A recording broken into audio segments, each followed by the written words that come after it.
Imagine a world where money was worthless, but dignity was priceless. In the 1930s, 1 in 4 Americans had no job. People bartered chickens for shoes, stitched dresses from flour sacks, and ate in gangster-run soup kitchens. But how did millions survive without a single dollar? The last story will stun you.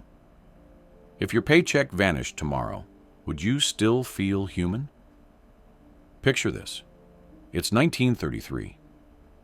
A quarter of the American workforce, some 12.8 million people, is jobless. Factories have gone silent. Banks padlocked their doors. And every morning begins with men in fedoras standing in endless lines for jobs that don't exist. Paychecks stopped, but bills didn't. Here's the twist. Losing money wasn't just about hunger. It was about dignity. A man's identity back then was tied to his work. Without a job, I'm not a man, one worker in Cleveland told a WPA interviewer. Imagine the humiliation, waking each day, putting on a worn suit, pretending to look busy, while secretly knowing you had nowhere to go. Entire towns collapsed. In Toledo, unemployment hit nearly 80% in certain neighborhoods. In Detroit, more than 200,000 homes were foreclosed in just 4 years. Families pawned wedding rings, radios, even baby cribs just to buy coal. Yet here's the haunting question. How do you measure your worth when money itself stops measuring it? People searched for dignity in scraps of routine. Men polished their shoes before standing in breadlines, even if their soles were patched with cardboard. Women ironed dresses, sewn from flour sacks to make them look proper. Kids still went to school with lunchboxes, though some carried nothing inside but a slice of bread. And here's the shocker. Many communities quietly shifted dignity away from money to usefulness. If you could chop wood, mend shoes, share soup, or comfort neighbors, you still mattered. Self-worth stopped being printed on dollar bills. It was stamped into survival. But if pride is fragile, what happens when survival itself means begging for soup from men you once despised? That's where the next story cuts deep. Could you swallow pride for soup handed out by a gangster? It's winter, Chicago, 1931. Snow piles in the gutters. Men stand in line, coats patched with scraps, shoes stuffed with newspaper. They're waiting for soup, not from the government, but from the most infamous criminal in America, Al Capone. Capone's free lunch kitchen on South State Street served 120,000 meals in just 3 months. That's 3,500 meals a day. Beef stew, bread, coffee. For many, it was the only hot food they'd see all week. On the surface, it looked like kindness. But here's the sting. These men, many ex-factory workers, steel hands and clerks, wept quietly as they ate. Why? Because eating Capone's stew meant admitting the state had failed, and a gangster was their savior. Government relief barely existed in 1931. Hoover resisted direct aid, fearing it would breed dependency. Cities ran out of funds. In New York, nearly 100,000 people applied for just 12,000 city-funded jobs, cleaning parks and sweeping streets. Meanwhile, private charities collapsed under demand. Soup kitchens overflowed, and some even charged a penny a bowl. Capone's stunt worked. Newspapers ran photos of Capone the provider, softening his image even as he dodged lawmen. One headline read, "Capone feeds the hungry while officials fail." The irony? His money came from bootlegging and gambling, industries that had created as much misery as the soup relieved. But here's the real twist. Pride didn't vanish.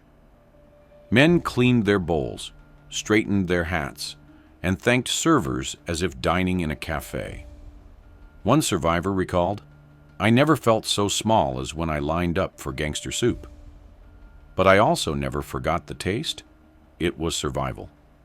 So what happens when food itself becomes more valuable than money? That's when eggs, coal, and shoes turned into currency, and barter became the new dollar. What if a dozen eggs bought more than a dollar bill? Picture this. 1933. A man in Oklahoma walks into town carrying a basket of eggs, not cash. By the end of the day, those eggs might have bought him a haircut, a sack of coal, or even part of his rent. Why? Because dollars had collapsed in trust, but food and goods still had value you could touch. During the Great Depression, bartering wasn't a novelty. It was survival. One study of Iowa farm communities found that nearly 70% of transactions in 1932 were barter-based. Flour sacks, firewood, milk, butter, and clothing scraps were traded as carefully as gold coins. In coal country, families swapped baskets of potatoes for shovelfuls of fuel. In rural Tennessee, a doctor might deliver a baby in exchange for 2 chickens. Banks were shutting down. Over 9,000 failed between 1930 and 1933. Families who had trusted savings accounts suddenly found themselves penniless. With dollars frozen or worthless, trust shifted back to tangible goods. A woman in Nebraska wrote in her diary, "I paid the grocer with butter. He gave me sugar. We are all storekeepers now." But barter didn't just cover food, it covered dignity. Barbers in small towns accepted eggs for haircuts. Teachers were paid in meat or firewood. Even churches took offerings in cornmeal and lard instead of coins. And when it worked, it created a fragile kind of stability. Neighbors knew who had extra beans, who could sow, who had seeds to plant. Yet here's the twist. Not everyone played fair. Some hoarded goods to raise their price later. Others refused barter with strangers. Barter was community glue, but also a reminder that survival always favors the prepared. So if food became currency, what did real work mean? That's where the WPA and shovels came in. Because to many, digging ditches gave more dignity than free bread. Why did a shovel and a ditch mean more than free bread? Imagine this. It's 1935, and a man in Kansas shows up at a WPA worksite. He's handed a shovel, told to dig a drainage ditch in the blistering sun, and paid $1 or $2 at the end of the week. Sounds grueling, right? Yet to him, and millions like him, it felt better than standing in a breadline. Here's why. The Works Progress Administration, WPA, launched in 1935, became one of the largest job creation programs in American history. At its peak, it employed 8.5 million people. These weren't charity handouts. They were wages. Small ones, yes, often just $41.57 a month, roughly $900 today. But money earned with sweat instead of shame. The jobs were everywhere. WPA workers paved 651,000 miles of roads, built 78,000 bridges, and constructed 125,000 public buildings, including schools, libraries, and post offices. They even laid down 8,000 parks that many of us still enjoy today. Every ditch dug, every wall laid, meant a paycheck someone could use to buy flour, shoes, or coal without begging. And here's the dignity piece. A man could come home, drop his pay on the table, and feel like a provider again. That mattered in an era when identity was tied so tightly to work. One WPA laborer from Ohio said, "I'd rather blister my hands all day than stand in line for bread I didn't earn. It wasn't just men with shovels. Women joined too, especially in sewing rooms. The WPA employed more than 400,000 women, producing over 300 million garments for the poor. That wasn't just fabric. It was pride stitched into every seam. Now here's a strange twist. Not everyone liked the WPA. Critics called it make work, or accused workers of leaning on shovels. But for those living it, a ditch wasn't just a ditch, it was a lifeline. But here's the next question. If work gave dignity, what happened when even clothes became too expensive to buy? That's where flour sacks turned into dresses, and shame turned into style. Would you wear a dress stitched from a flour sack to hide your poverty?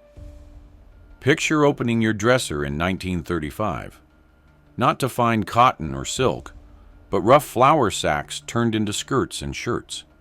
Sounds humiliating, right? Yet for millions of families during the Depression, it wasn't shame. It became fashion. By the mid-1930s, families couldn't afford new clothes. A child's overalls cost 89 cents at Sears, more than a day's wage for some fathers. So mothers turned to what they had, the cotton bags that held flour, sugar, and chicken feed. These bags were sturdy, cheap, and free with purchase. Suddenly, food packaging became a lifeline for clothing.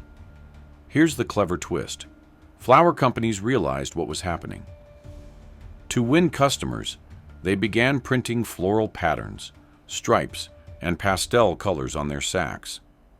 Some even added sewing instructions directly on the fabric. By 1939, over 3 million women were wearing flour sack dresses, and children wore school clothes made from sugar bags. One Kansas girl later recalled winning Best Dressed at a school contest. Her prize dress was stitched from a dyed feed sack. Another family from Iowa remembered patching together an entire quilt from sacks stamped with brand names like Gold Medal Flour and Sunbonnet Girl. What started as desperation quietly transformed into resourcefulness and even pride. But it wasn't easy. Labels had to be soaked and scrubbed off, often using kerosene or lye soap. Fabric had to be softened with repeated washes before it could be worn comfortably. Every stitch was time-consuming, but it kept dignity intact. Mothers were praised for their creativity, not mocked for their poverty. Now ask yourself, if clothes became too expensive tomorrow, could you look at your grocery bag and see a future wardrobe?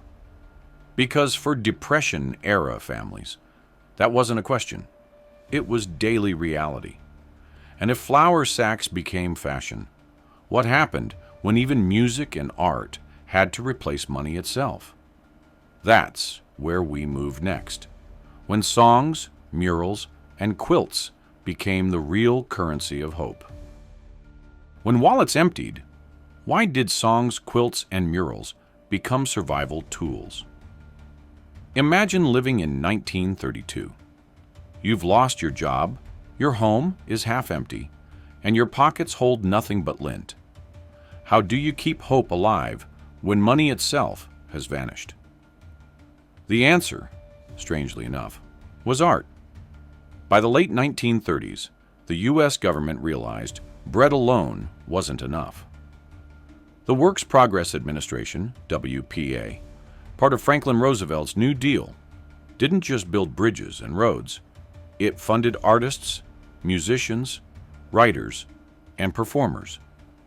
Between 1935 and 1943, the WPA employed over 8.5 million people, and nearly 40,000 of them were artists in the federal art, music, and writers' projects. The results were staggering. In 1939 alone, the WPA staged 225,000 free concerts across America. Brass bands filled town squares, choirs sang in churches, and jazz quartets played in school gyms. For people who couldn't afford a nickel for entertainment, this was more than music. It was medicine. One Illinois farmer later said, "I don't remember the meal I had that day, but I remember the music." Visual art carried its own weight. WPA artists painted over 100,000 murals in schools, libraries, and post offices. These murals, often showing workers, farmers, and local history, weren't decoration, they were symbols. They told ordinary people, "You matter, your story is worth painting on a wall." Quilting circles, too, became survival hubs. Women stitched scraps of fabric into blankets, but also into art pieces that told stories of hunger, survival, and community. Even storytelling itself became currency. Writers under the Federal Writers Project interviewed former slaves, immigrant workers, and Dust Bowl survivors, preserving more than 10,000 life stories. In a time when people feared being forgotten, those words restored dignity. And here's the kicker. These cultural projects cost only pennies compared to roads or dams, yet their impact lasted decades. Many WPA murals still hang in schools and post offices today, silent reminders of when art, not money, held America together. But while art healed spirits, the question remained, who actually kept families alive day to day? The bankers on Wall Street or the mothers scraping meals from nothing? That's where we turn next.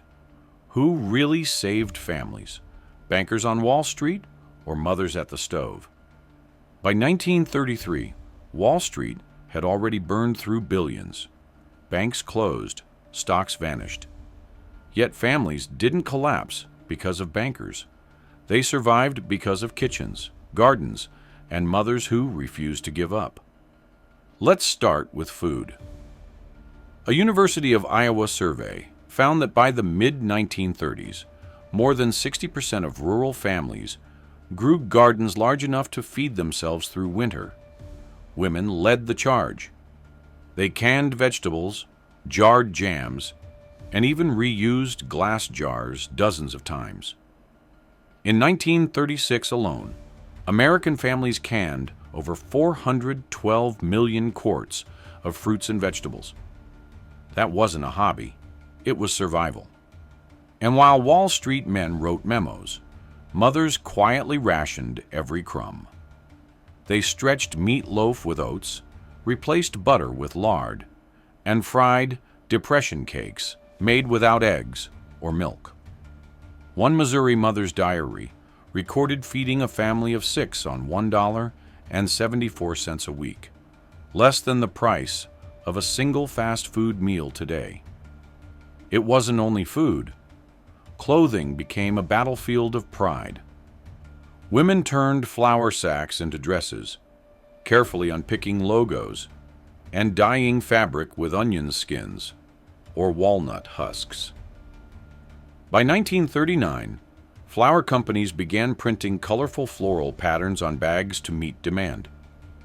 Children sometimes joked they could recognize a neighbor's brand of dress by the stitching. But the hardest sacrifice? Mothers often skipped meals so their children wouldn't. A 1934 health survey reported that nearly 20% of mothers were clinically underweight, while their children remained relatively nourished. Quiet sacrifices like this never made headlines, but they kept households alive. And dignity mattered. Families who could still sit down to a hot meal, no matter how small, felt they hadn't lost everything. As one Kansas mother put it, "We may be poor, but we are not broken, because my children still eat at a table." Yet food and sewing weren't enough for every family. When money was truly gone, dignity sometimes came from barter, where a dozen eggs could mean more than a paycheck. That's the story we unravel next. If cash collapsed tomorrow, would your dignity be the only currency left? By 1932, the US dollar wasn't worth what it used to be. Banks failed, wages disappeared, and for many, money stopped being the language of survival. What took its place? Usefulness, pride, and the one thing nobody could counterfeit, dignity. Barter became the new bank. When cash vanished, people built their own economies. Eggs, firewood, and canned peaches became more valuable than crumpled bills. In rural Iowa, a barber charged 2 chickens for a haircut. In Kentucky, coal miners' wives traded baskets of cornbread for jars of lard. A North Carolina survey in 1933 found almost 1 in 3 rural families used barter as their primary currency. The irony? A dozen eggs sometimes had more buying power than $1, because you could eat eggs, but $1 might be useless if no one trusted it. Dignity wasn't about what you owned. It was about what you could do. Men who couldn't find jobs, fixed shoes, mended roofs, or dug wells for neighbors.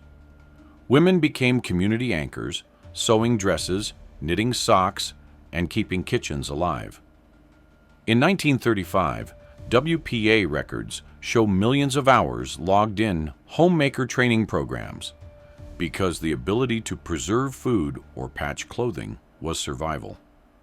One WPA worker wrote in his journal, "I would rather dig a ditch for pennies than take a loaf of bread for free."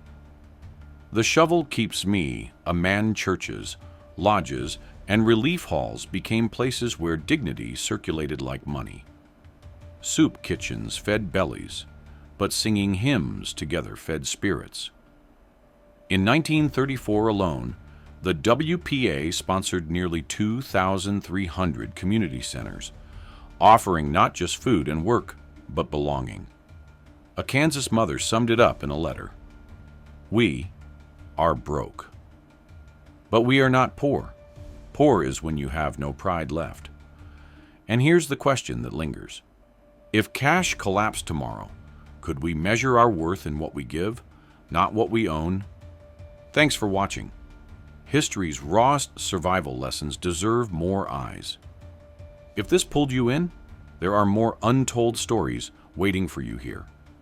Dive deeper into hidden history, explore more videos, and hit subscribe to never miss the next survival secret.